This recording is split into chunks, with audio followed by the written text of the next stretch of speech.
Welcome to the Rusted Garden Homestead. Today we're going to go over about a half a dozen different ways that you can plant tomatoes. We're going to do them as transplants and as seeds. And the reason I'm doing so many different ways is because every garden's different. All your garden soil, your plots, containers will be in different stages, meaning if you have a ton of compost, you just put compost down, you plant, you're good to go. But we can't just snap our fingers and have a ton of compost. So I'm going to show you different ways. I have a lot of tomatoes in, but we're going to just kind of go through the garden, start with transplants, we'll get to seeds, and we'll put them in these earth beds, and we'll put them in containers. And you can just kind of pick what works best for your area, for your budget, and for the materials you have locally. Alright, so let's start with containers. And containers. This is a 22-gallon container, which is a really good size. This is an indeterminate type tomato. It's Cherokee Purple, which means it will grow extremely large. It's going to get 6 to 7 feet tall. You want a good container size. Now I've grown, and I've shown this for years, growing tomatoes in 5 or 6 gallon containers. That works. I now recommend a minimum size being 7 to 10 gallons. All your containers should always have drainage holes. If water sits in your containers and doesn't drain, it's going to rot the roots of your tomato. The tomato's going to die. The reason I recommend a bigger container is because you really are controlling moisture in containers. If this dries out just once, dries out the root system, it's going to damage the plant. And when plants don't get enough water, when tomato plants don't get enough water, that's when you see blossom end rot. That's when the bottom of the tomato browns. Can be due to not having calcium, but often more due to uneven watering, where your plant root systems can't pull in the calcium because they get damaged because they don't have enough moisture. So we're going with 22 gallons. I recommend any water-soluble fertilizer. Your container plants are mostly fed through water-soluble fertilizers. This is fish emulsion, whatever one you want to use. Any organic granular type that have N, P, and K represented, which means look for numbers of like a 5-5-5. 5% nitrogen, 5% phosphorus, 5% potassium. Up or down a couple's perfectly fine. Most of your organic products are the same ingredients inside. Just pick one that fits your budget. Now, for setting up the mix, and this bag is not open, hang on. Alright, so the bag's open. So any granular organic around that 5-5-5, up or down a couple numbers, doesn't matter.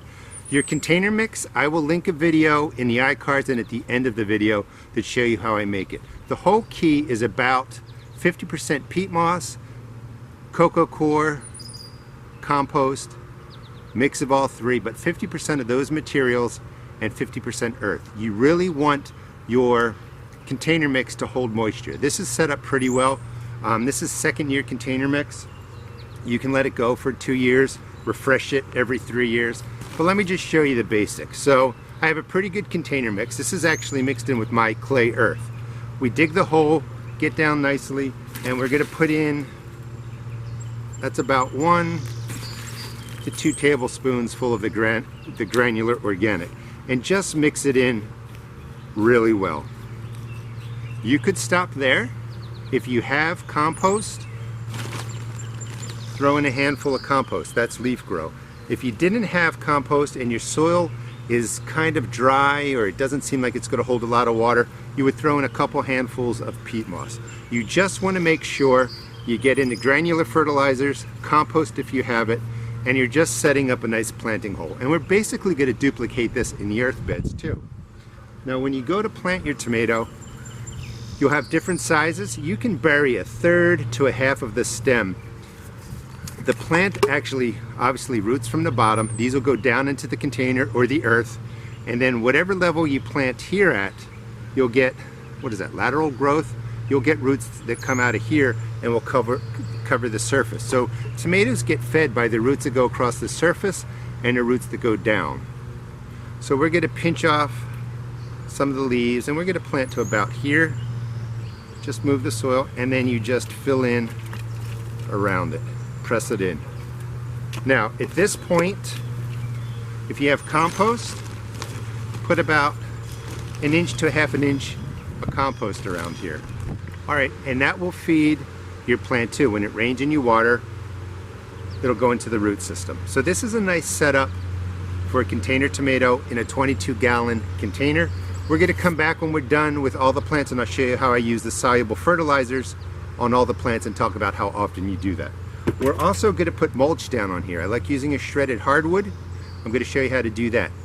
Putting mulch down in a container helps the moisture stay in here, and that is what's going to save your tomato plants. Never letting the moisture completely run out of your container plants.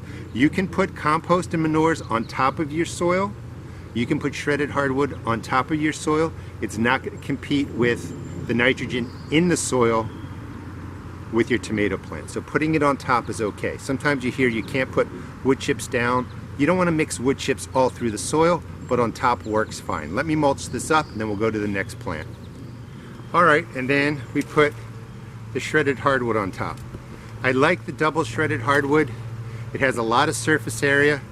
Microbiology breaks it down quickly, turns it into compost that will feed your plants. It's just nice to use, but any kind of mulch will work to keep the water in. Now, if we were planting seeds, we wouldn't put down the compost, the manures, or the shredded hardwood. We're gonna just keep it soil and drop in seeds. I'll show you how to do that. All right, let's move on. All right, so let's say this is a new garden plot. So you haven't done a lot of work to it. We're going to put a black cherry in here. There's actually a fence here. I want to grow the black cherry through the fencing. But if you're getting to a new area, you're going to dig a hole, maybe 10 inches deep. Now we're pretending this is brand new.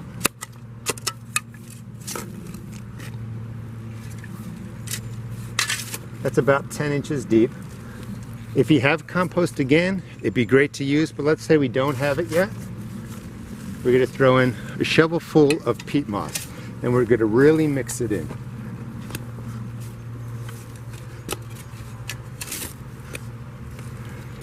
That will hold moisture around your tomato plant. Nice loose soil.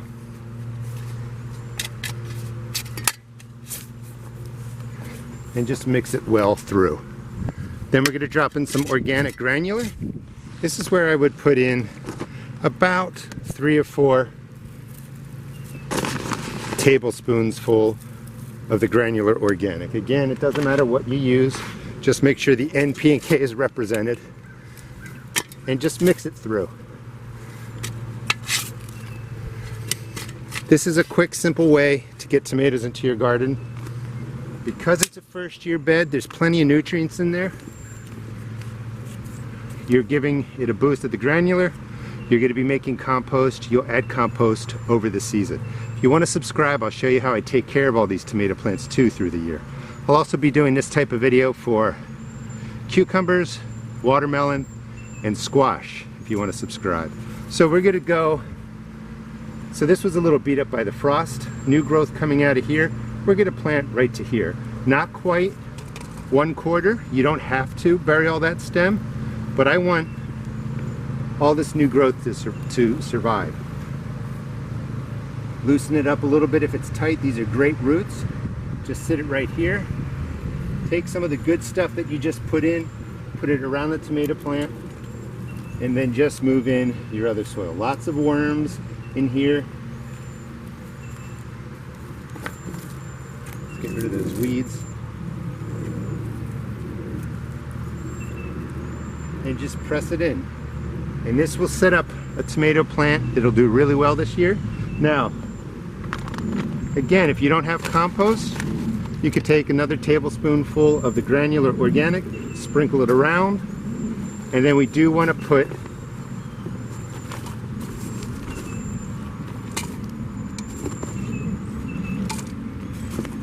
your shredded hardwood around there, your mulch. That will keep moisture in. That will keep weeds down. And that's the basic setup for putting in something into a garden where you may not have a lot of compost and you're just getting started. All right, so now we're going to come over to a garden area that has been well amended. This was actually amended in the beginning of spring with manures. And I want to talk about manures real quick. This is the horse manure that I use. There's a couple handfuls and it's nicely broken down. There's no odor, a couple of rocks in there, no odor at all. This was aged for 2 years. If you're going to use manures and mix them through your soil, you want to make sure that this is aged at least 1 solid year. That means if it goes into a compost pile from the animals in July, it's gone all the way to July, 1 full year to break down. If you put in manures that aren't fully composted, aren't fully broken down, it's going to need nitrogen to continue to break down. It's still actively composting. That's going to challenge your plant for nitrogen. So let me move that out of the way. This soil is really nice. So all I'm going to do is dig a hole with my hand. You can see it looks great. And in that hole, we'll put in a couple handfuls of manure if you have it. And then we're going to throw in, well, actually we'll just go with the manure. If you just had compost like the leaf grow, a couple handfuls in there. Okay, let me get set up. I'll just show you how I mix this up. If you collect manures and compost, notice that we're not going to use any granular organic in here. You start saving money, you start building soil structure, your plants will love you, your microbiology in your soil will love you, your soil will love you, because compost really builds a wonderful structure for everything needed to have healthy plants. Alright, let's get the tomato plant that's going to go into this hole. This is the Jubilee, a great tomato for humid areas. Nice orange yellow fruits. Now, again, this is a bed that we're saying is well established, lots of manure, composts being used in here. And I can really just dig it with my hand. We're not putting in the extra organics. We're going to take a look at this plant, and I'm going to pinch off this, plant it up to here. Again, this one was a little damaged by frost, but it's coming back. You can gently scrape up the leaves, or the roots, and then just drop it in and press it in. When you've been using composts, manures year after year, one or the other, combination of both, your soil again is going to love you, and you can just plant just like this. You don't need a lot of special products. So we would go to your compost bin, and we're going to put compost around this so that those roots that go out laterally will be fed, and that's all we really have to do. Instead of the shredded hardwood, I'm using some dried grass as mulch. And again, if you want to subscribe, I'll talk about creating a disease barrier when you mulch. Mulch is great for containers to keep the moisture in. Mulch is great for your raised beds to do the same thing, and also create a splash barrier so mud doesn't splash up on your plant. Sometimes diseases are transferred that way. Alright, so this is another way. So we've gone over kind of 3 ways, but in each of those videos we talked about adding or subtracting different things depending on what you have. So now let's get to planting seeds, just tomato seeds. Some people don't like to use transplants, and seeds are really the most cost-effective way to do it. Tomatoes do really well from seeds. So here's my other teaching garden. We've been going through putting in all the cool weather crops. They're doing really well. But I also want to get in the warm weather crops, and we're going to do these by seed. And I am going to drop the tomato seeds right in this space. It'll grow up here. The sun comes this way. The shade is going to be cast onto the ground. So you want to be a little strategic on where you put your tomato plants. Like if we put them over there where those beets are coming up, it would cast shade across all your plants this way. So we're going to be a little bit strategic. The soil here was just set up this year. I did different layers of compost and manures and different products, but for seeds it's pretty simple. I'm going to do it one hand, but I left my supplies on the other side. I'll be right back. Alright, so I moved one of the cilantro plants, but the plants over here will be gone by the time these get to size. I'm going to do a cherry tomato. These are a sweetie variety. That's one of the things I want in this garden. And we'll be taking out 3 seeds. I sell these at my seed shop. All you're doing for starting seeds is just really loosening the area. You could go down further and prepare like we did over there, but it's not really as necessary. We're going to add in a couple handfuls of peat moss. We want the top of the soil where the seeds are going to stay nice and moist, and we're just going to really mix that in. This is the mound the seeds are going to go. The root systems will grow into here. I know that I've already put in plenty of stuff. And even if you're just starting, the area that you pick, unless it's really bad off, will have plenty of nutrients for the first year. And we'll be putting top dressing on here again. If you want to subscribe, I'll show you what top dressing is and how you take care of the plants as they mature. Mixed in there about 1 tablespoon of any organic fertilizer. Mix it well through.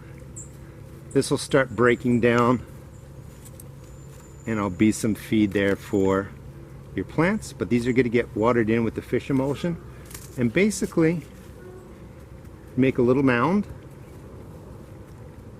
firm it down, and then put in 1, 2, 3 holes, 1/4 inch to a 1/2 inch. I've done plenty of experiments. The depth doesn't matter that much. And we're going to put 1 seed into each hole. If I can open this. There we go. And just 1 seed, 2, 3. Now the reason that you're doing 3 is because you don't want to be waiting around for seeds that don't germinate. So during editing, I missed a point that's really important.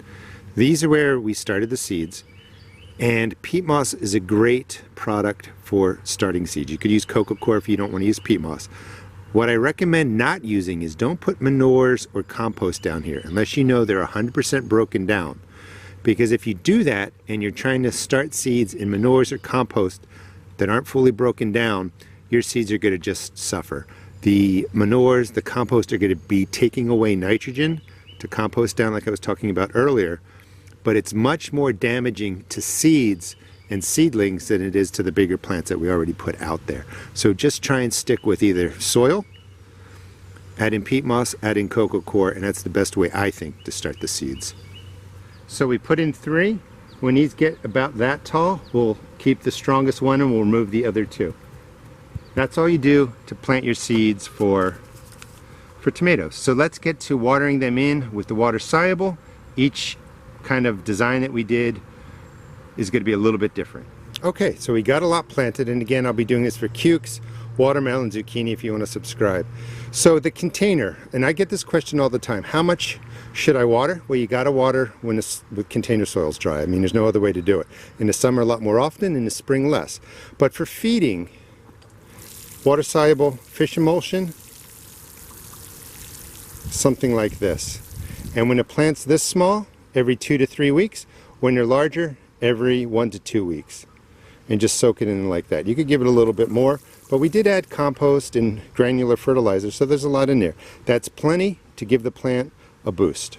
Okay, let's go over to the other areas. This one was the newer bed where we didn't really have a lot of amendments in there, not a lot of compost, not a lot of manures. And for just watering it in for the first time, just soak it in like that. Plenty of nutrients. Again, when it's this small, every 2 to 3 weeks. When they're larger, every 1 to 2 weeks. So in a bed that's really well composted and manured, it doesn't need a lot.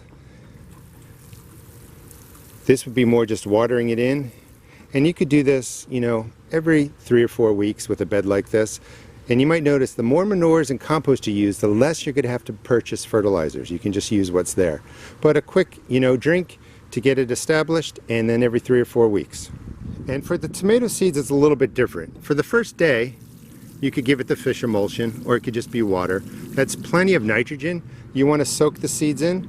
You want to make sure you're coming out here probably every 3 or 4 days giving it water. You want the top 2 inches of the surface to stay moist so that your seeds will germinate, they can establish. Once these plants are about to the size of the other plants, then you might start putting in the water soluble fish emulsion or organic fertilizer, like every 2 or 3 weeks while they're young, a little more often when they get larger and they start bearing fruit. Hope you enjoyed the video. This gives you some confidence to pick ways that you can start your tomato transplants, start from seed, but there's 1,000 ways to do it. You don't need to be perfect. You just have to make sure you pay attention to moisture, feed your plants, and you'll have a great season. Thanks so much for watching, and please check out my seed shop at therustedgarden.com.